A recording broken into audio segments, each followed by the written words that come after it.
ये फॉर्मूला आपको नोट करना बहुत ज़रूरी है, ठीक है। अभी तक आपने जितने भी फॉर्मूले नोट किए हैं ये फॉर्मूला और उसमें नोट करते जाइए, क्योंकि यही सारी छोटी छोटी बातें हैं ना जो आपको बाद में हेल्प करेंगी। समझ में आ रहा है कॉन्सेप्ट? किसी को कोई दिक्कत तो नहीं हो रही है? देखो, इसीलिए ये टॉपिक, बाद के टॉपिक्स को थोड़ा हम फास्ट कर सकते हैं, लेकिन शुरुआत में इसीलिए आपकी धीरे कर रही हूँ, सो दैट कि आपको एक एक टॉपिक समझ में आए, आपको एक एक बातें समझ में आए कि क्या होता है आवेश। क्योंकि इसी के आगे जब आप ये समझ लोगे ना, तो आगे की हमारी जितनी भी टॉपिकें हैं, ठीक है, आगे की सारे टॉपिक्स हमारे कैसे हैं, एक जैसे जाएंगे, मतलब बहुत आराम से हो जाएंगे। ये मूल कॉन्सेप्ट है आवेश। अब हमने क्या जाना, पहले हमने देखा आवेश स्थिर है, उनके चारों तरफ क्षेत्र है, ठीक है। फिर क्षेत्र, अब उनके क्षेत्र में कोई आएगा तो वो उस पर कितना पावर लगाएंगे, उनकी तीव्रता कितनी होगी, अब हम यही तो देख रहे हैं। अब हमने यहाँ पे द्विध्रुव पढ़ लिया, दो आवेश पढ़ रहे हैं जो एक दूसरे से 2a से दूरी से सेपरेटेड हैं, हमने ये जाना, ठीक है। तो अब यहाँ पे हम क्या देख रहे हैं कि एक तो था कि अगर कोई चार्ज द्विध्रुव के एकदम सामने पास में हो, ठीक है। दूसरा, अब हम पढ़ेंगे द्विध्रुव का विद्युत क्षेत्र पर रखा, यानी भूमध्य रेखा पर अगर कोई बिंदु रखा गया है तो, ठीक है। इसको आप ऐसे समझिए कि मान लीजिए ये एक हमारा क्या है, द्विध्रुव है, ठीक है। ये मान लीजिए यहाँ पे आपका -q है, यहाँ पे मान लीजिए आपकी +q आवेश है, इन दोनों के बीच की दूरी 2 है, इनका ये मध्य है, इसके मध्य में ही, इसके मध्य पे ही यहाँ पे एक बिंदु P रख दी गई है, ठीक है। अब आपको बताना है कि इस बिंदु पर इस द्विध्रुव के कारण कितनी विद्युत तीव्रता होगी, ठीक है, कितनी विद्युत तीव्रता होगी, राइट, माइनस और +q। तो अब यहाँ पे हमने क्या देखा कि अब देखो, अगर हम देखें तो इस वाले पॉइंट से इस वाले पॉइंट की जो दूरी है, मतलब यहां से ये कितनी दूरी पर है और यहां से ये कितनी दूरी पर है, ठीक है। मान लीजिए ये बिंदु इससे x दूरी पर है और ये इससे यहाँ की जो दूरी है वो इनकी r दूरी है, ठीक है। यही चीज है, आपको यहाँ पे इनकी दूरी देख लेनी है कि कौन किससे कितनी दूरी पर मौजूद है, right.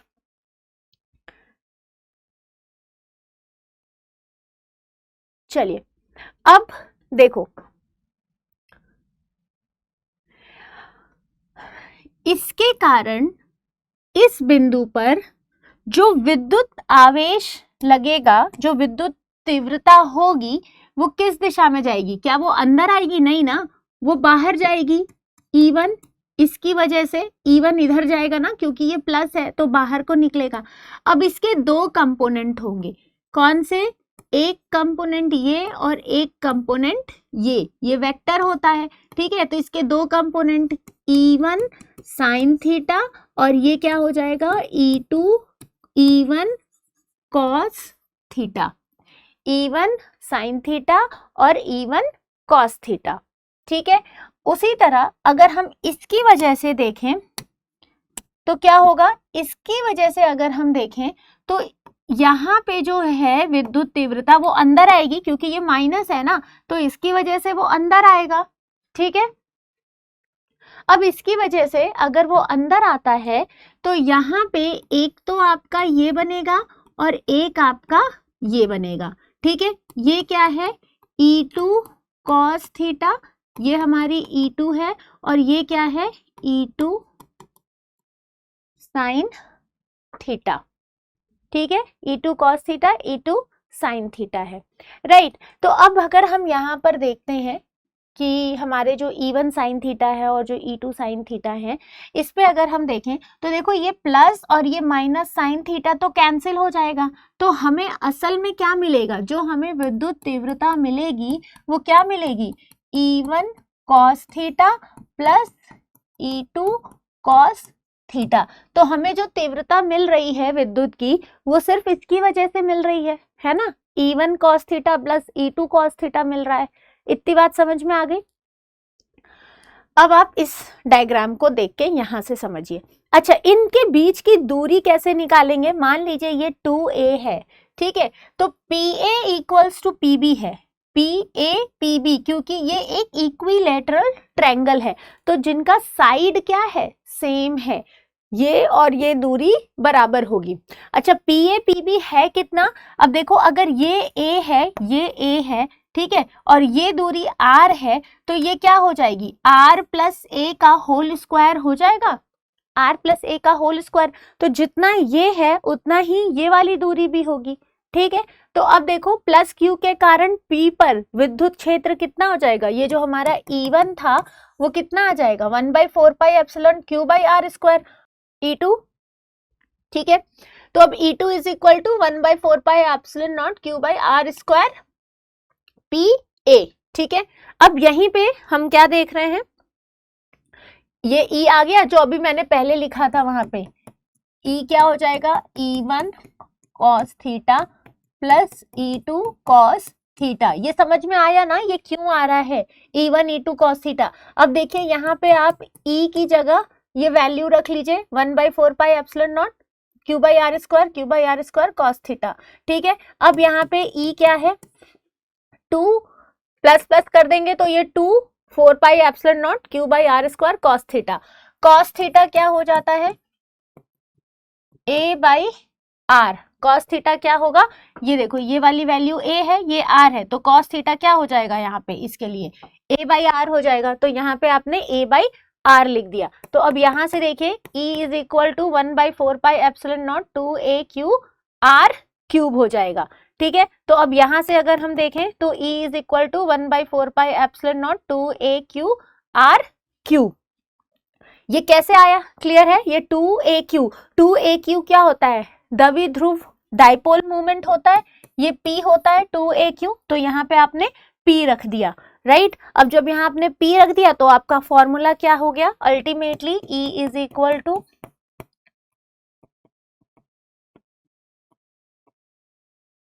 P by R cube, ठीक है, P बाई R क्यूब। चलिए, तो यहां तक तो जो बातें थी, ये द्विध्रुव के कारण किसी बिंदु पर विद्युत क्षेत्र की तीव्रता देखी गई, विद्युत की तीव्रता, आवेश की तीव्रता देखी गई। एक जब एक्सियल लाइन पे रखा गया सीधी रेखा पर, एक जब उसके इक्वेटोरियल पर रखा गया, ठीक है। अब बात कर लेते हैं विद्युत क्षेत्र में द्विध्रुव पर काम करने वाला टॉर्क, ठीक है। अब देखो टॉर्क क्या होता है, पहले तो इस ना टॉर्क का मतलब समझिए। देखिए, टॉर्क जो होता है ना वो एक तरीके का बल होता है, ठीक है, जो किसी भी लाइन के या किसी के भी केंद्र में लगता है, ठीक है। जैसे मान लीजिए मेरे पास ये पेन है, तो इस पेन के केंद्र में, इस पेन के केंद्र में जो बल लगता है उसको हम क्या कहते हैं, टॉर्क कहते हैं। उसको क्या कहा जाता है, टॉर्क कहा जाता है, ठीक है। अब देखिए, ये जो टॉर्क है, राइट, ये क्या है, द्विध्रुव के केंद्र में लगने वाला या किसी के भी बीच में लगने वाला टॉर्क होता है, बल होता है, जिसकी वजह से वो घूमने लग जाता है। क्या होता है, उसकी वजह से वो घूमने लग जाता है, ठीक है। तो एक समान विद्युत क्षेत्र में रखे गए आवेश Q और लंबाई 2a वाले द्विध्रुव पर विचार करें जो एक कोण बनाता है विद्युत क्षेत्र की दिशा के साथ, ठीक है। तो यहाँ पे क्या है, एक समान विद्युत क्षेत्र में रखे गए जो आवेश हैं Q और लंबाई 2a, मान लीजिए कि यहाँ पे एक समान विद्युत क्षेत्र है पूरा, जैसे एक ये मान लो द्विध्रुव है।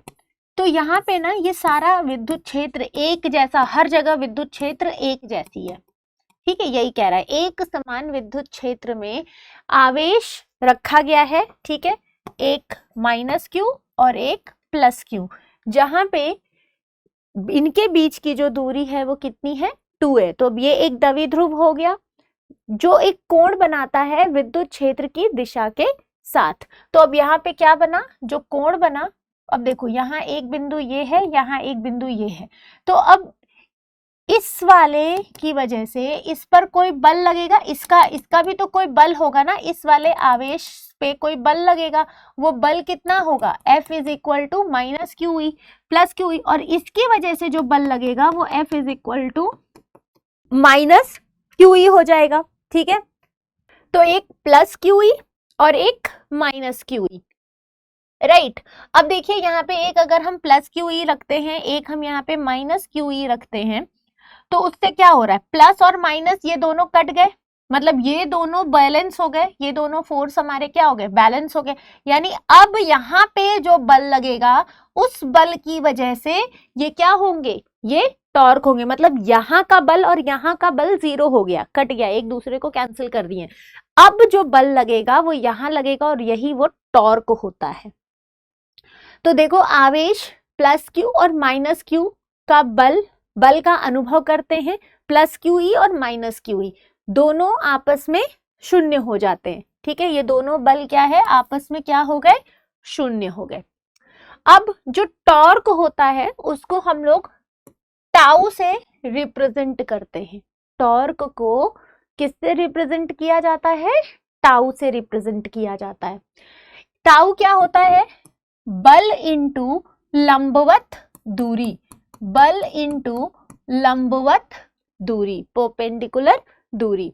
तो tau is equal to Q E into B N. Tau क्या होता है, Q E into B N होता है, ठीक है। What is tau, Q E into B N.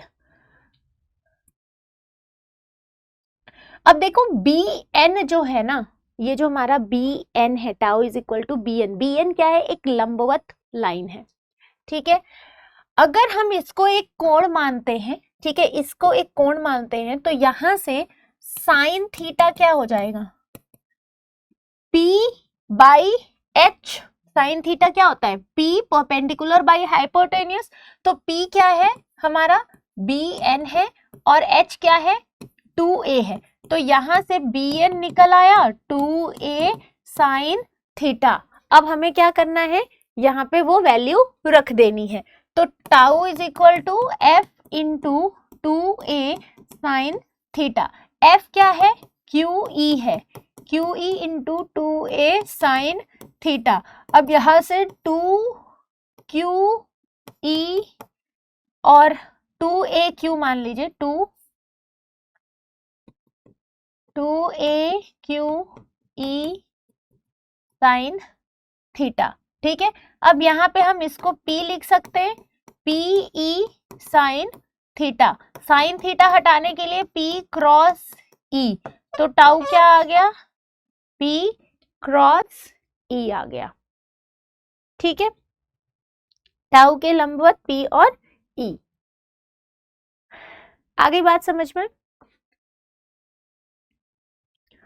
चलिए इसको नोट कर लीजिए, ये फॉर्मूला इंपॉर्टेंट है, फॉर्मूले से आपको प्रश्न पूछे जाते हैं, ठीक है। अब देखो आपने अभी विद्युत तीव्रता का फॉर्मूला देखा, ठीक है, एक आपने अक्षीय रेखा की वजह से देखा था, P बाई एक्स स्क्वायर था, R स्क्वायर जो भी था, और दूसरा जब इक्वेटोरियल में था तो 2P बाई एक्स स्क्वायर हो गया, ठीक है, उसका जो एक्स क्यूब था, दो फॉर्मूला। तीसरा टाउ मिला आपको P इंटू ई। तो आज के सेशन में 3 फॉर्मूले आपको मिले हैं। अब आपको आज क्लास के बाद क्या करना है, इन्हीं फॉर्मूले पे क्वेश्चंस प्रैक्टिस करने हैं, ठीक है, इन्हीं फॉर्मूले पे आपको क्वेश्चंस प्रैक्टिस करने हैं, राइट। एक क्वेश्चन मेरे साथ प्रैक्टिस कीजिए, द्विध्रुव आघूर्ण, अभी सॉल्यूशन मत देखना, यहाँ सॉल्यूशन लेकर आई हूं मैं, क्योंकि पीडीएफ है तो आप सोल्यूशन मत देखिएगा, आप सिर्फ अपने से पहले करने की कोशिश करिए। Honesty is the best policy, right. तो द्विध्रुव आघूर्ण 4 × 10⁻⁻9 है, ये 4 × 10⁻⁻9 कूलम मीटर परिमाण, 5 × 10, राइट, 5 × 10⁴ है के क्षेत्र की दिशा के साथ 30 डिग्री पर संरेखित है। आपको क्या निकालना है? टॉर्क निकालना है। तो देखिए यहाँ पे पहले दिया क्या क्या है, गिवन क्या है वो लिखिए। द्विध्रुव आघूर्ण दिया है, यानी P दिया हुआ है, द्विध्रुव आघूर्ण दिया हुआ है कितना, 4 × 10⁻⁹, राइट, कूलम मीटर। अच्छा, और क्या दिया है आपको यहाँ पे? विद्युत वाला एक विद्युत द्विध्रुव भी दिया हुआ है, यानी आपको E भी दिया हुआ है यहाँ 5 × 10⁴, ठीक है। साइन मतलब जो थीटा है उसका वैल्यू है 30 डिग्री, 30 डिग्री है, तो tau is equal to PE sine theta. Tau क्या हो जाएगा? PE साइन थीटा हो जाएगा। अब देखिए यहाँ पे P हो गया 4, E हो गया ये, राइट, 5, ये, ठीक है, PE, इसको ऐसे लिख लेते हैं हम, यहाँ पे साफ साफ मैं लिख देती हूँ। टाउ इज इक्वल टू क्या होता है? P क्रॉस E, इसको हम PE साइन थीटा लिख सकते हैं, यही फॉर्मूला था। P कितना है? 4 × 10⁻⁹ × 5 × 10⁴, ठीक है, मल्टीप्लाई साइन थीटा यानी साइन 30 डिग्री। अब देखिए 4 5 = 20 × 10⁻, ये हो जाएगा -9 और 4, ये आ गया -5, ठीक है, इंटू 1/2, साइन 30 कितना होता है? 1/2 होता है। तो अब ये 2 इससे कट गया, ये बचा 10, तो अब ये क्या हो गया? 10⁻⁻4 आपका टॉर्क आंसर आ गया।